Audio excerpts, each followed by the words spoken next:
Viva, amigos de YouTube, mais uma vez para uma partilha de um livro, e neste caso um livro bem grande.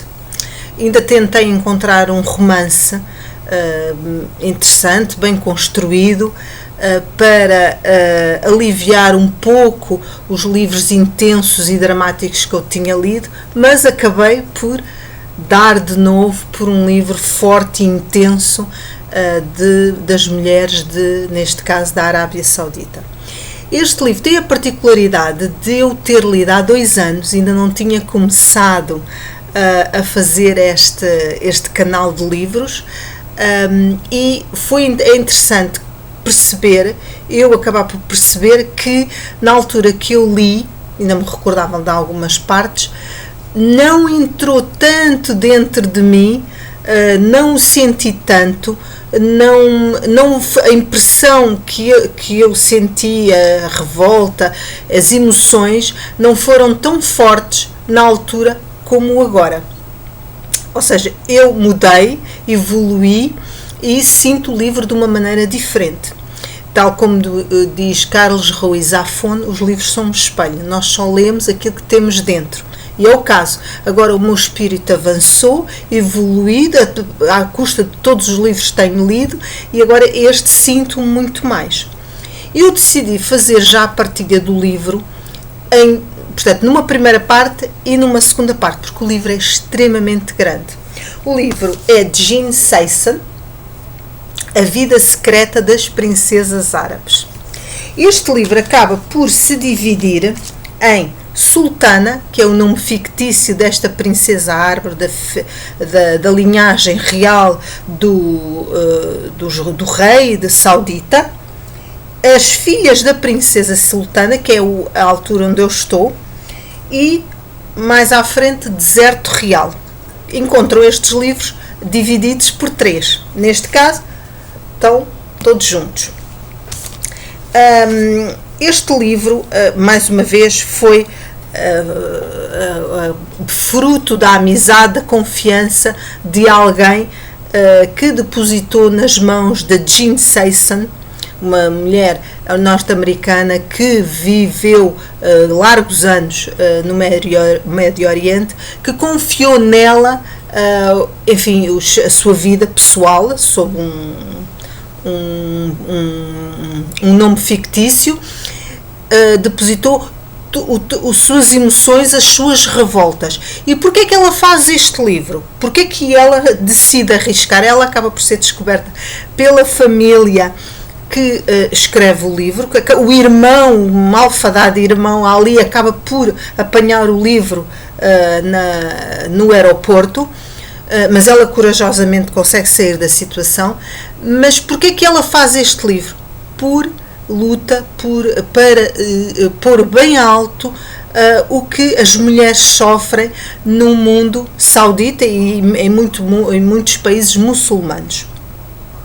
Eu acabei por perceber, há uma parte do livro que diz que estas imposições restritivas de submissão extrema em relação à mulher, em que a mulher não tem significado nenhum, a mulher não tem mesmo, não tem crédito nenhum, valor nenhum, a não ser para a procriação. Pensam o pior das mulheres, que essas crenças já vinham antes do Corão. Ou seja, nem sequer no Corão vem a dizer que a mulher deve estar coberta e que deve ser diferente do homem. Mas o que é certo é que a mulher sofre discriminações para nós incomensuráveis e que nos fazem assombrar. Como, por exemplo, ainda a excisão, que ela acabou por fugir, de se libertar dessa excisão, porque houve um médico europeu que teve uma conversa com o pai, a lhe dizer para não fazer isso, porque todas as outras irmãs tinham os órgãos genitais todos dilacerados, e como é que elas conseguiam ter relações, deviam ter dores horríveis.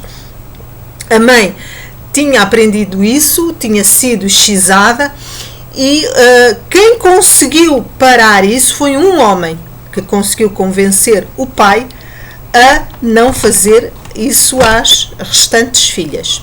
E ela conseguiu, enfim, safar-se. As mulheres têm que estar cobertas. O regime saudita é dos mais rigorosos. Se eu não estou em erro, é sunita.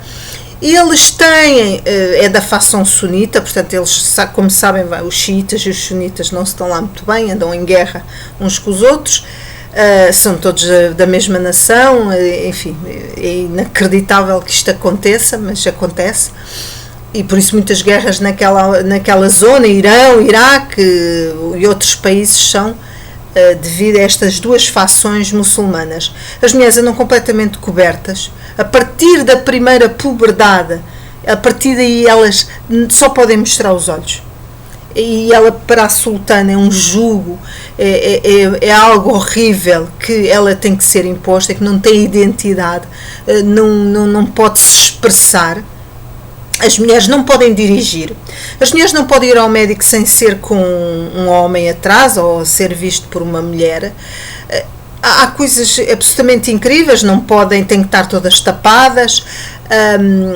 Eu não me lembro de tudo, não me consigo lembrar de tudo. Temos aqui um site que consegue fazer. A votação agora foi autorizada, mas o homem tem que estar ao lado, ou seja, vai ver o que é que ela vai votar. Se é violada, a culpa é dela, não é do homem.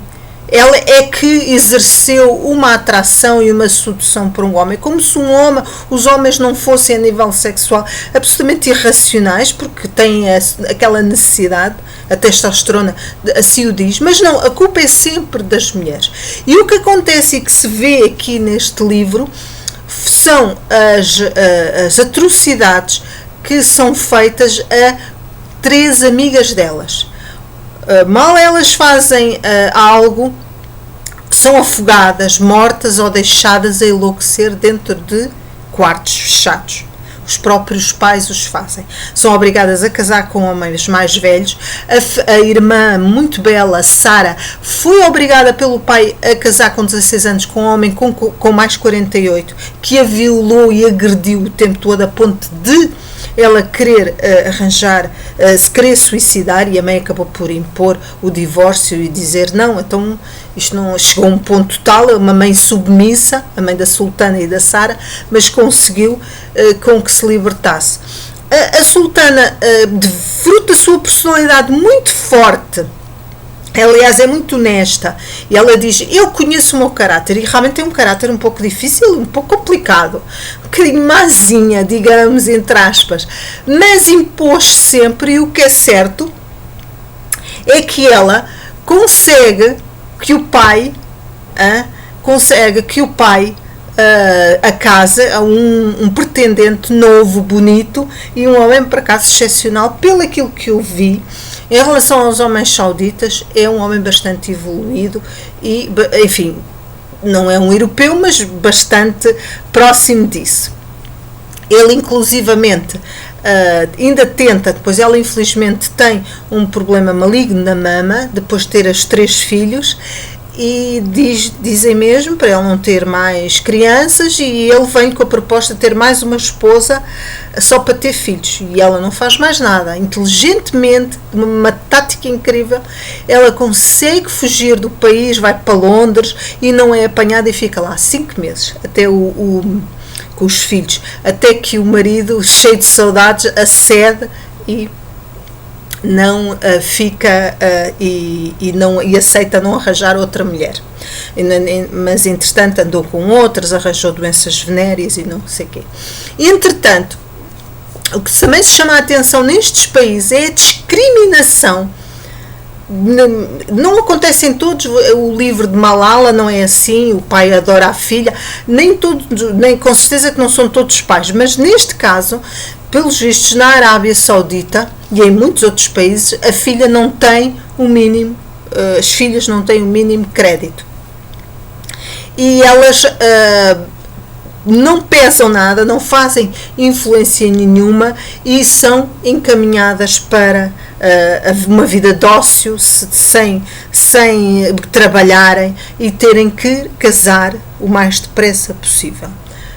não têm direito a ser alguém, e toda a história decorre à volta do filho varão. Ela tem um irmão, que é o Ali, e fruto daquela educação tão permissiva em relação aos rapazes, ele torna-se um psicopata e um monstro. Aliás, na minha opinião, dos grandes problemas que se está a passar de agressividade, de violência no mundo muçulmano é fruto da educação que as mães dão aos homens. Ou seja, não é tudo sem limites, tudo tão permissivo que eles acabam por se tornar uns monstros. Coadjuvando o facto de eles nunca terem passado necessidades, não compreenderem o mundo que é, enquanto que eles sabem do mundo mais pobre que aconteceu antes, estes viveram uma riqueza e então eles viram-se para o fundamentalismo. É uma mistura entre uma educação muito permissiva, de torná-los uns monstros, uns psicopatas, e ao mesmo tempo eles quererem-se afirmar como pessoas através do fundamentalismo islâmico. Eu penso que isto também é um problema que radica na educação, nas raízes da própria religião e da própria educação que é feita na Arábia Saudita. A educação deve ser igual. Porque se nós damos uma educação demasiado permissiva e não damos limites a um homem ou uma mulher, ela, com certeza, na educação, quando cresce, vai acabar por tropeçar e fazer mal aos outros. E eu julgo que um dos grandes problemas, digamos, destas pessoas, destes povos, é a valorização excessiva dada ao macho e a desvalorização completa dada à mulher. A sultana vem alertar isso, vem falar, vem desabafar.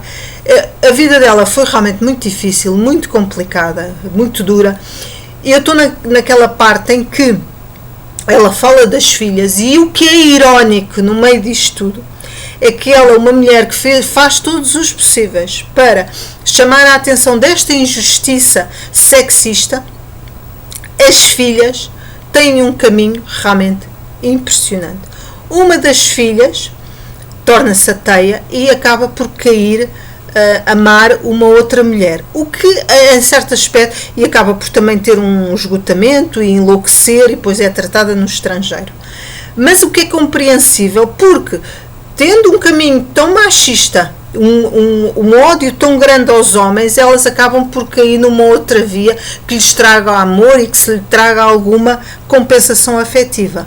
A filha mais nova, bondosa, que adora animais, eles são todos muito ricos, há um esbanjamento de riqueza incrível, há muito dinheiro ali, e ela trazia os animais todos para casa e dava-lhes a comida melhor que vinha da Austrália, da Europa. Eles recebiam todos os dias comida do melhor de todo o planeta.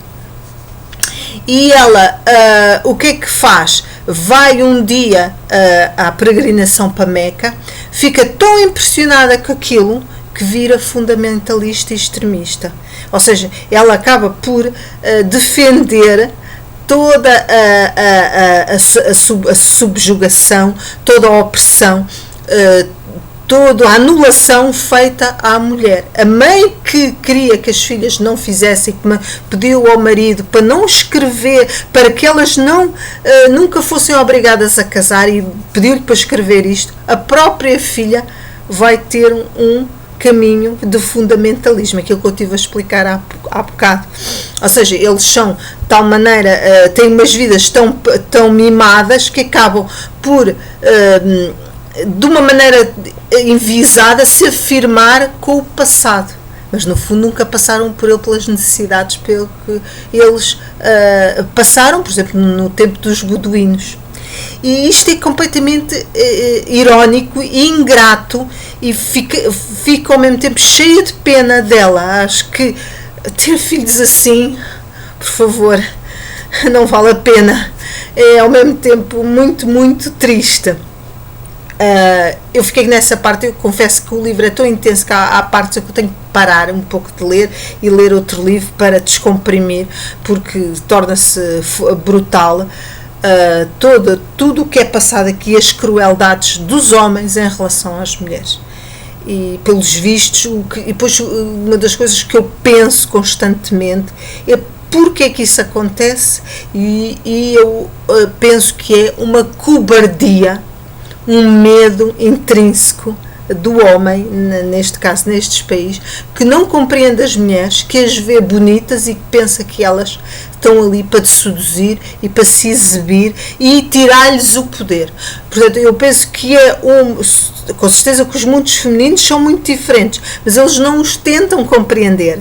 O que eles tentam é amesquinhá-los e dominá-lo, para que o seu poder fique sempre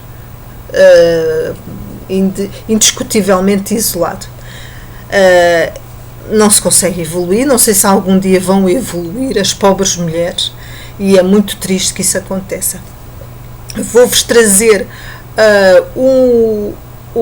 a segunda parte deste livro. Eu, como lhe digo, estou a meio. Isto é a descrição desde que ela nasce, a parte da infância, depois com a mãe que morre, depois o casamento, e estou no meio com as filhas.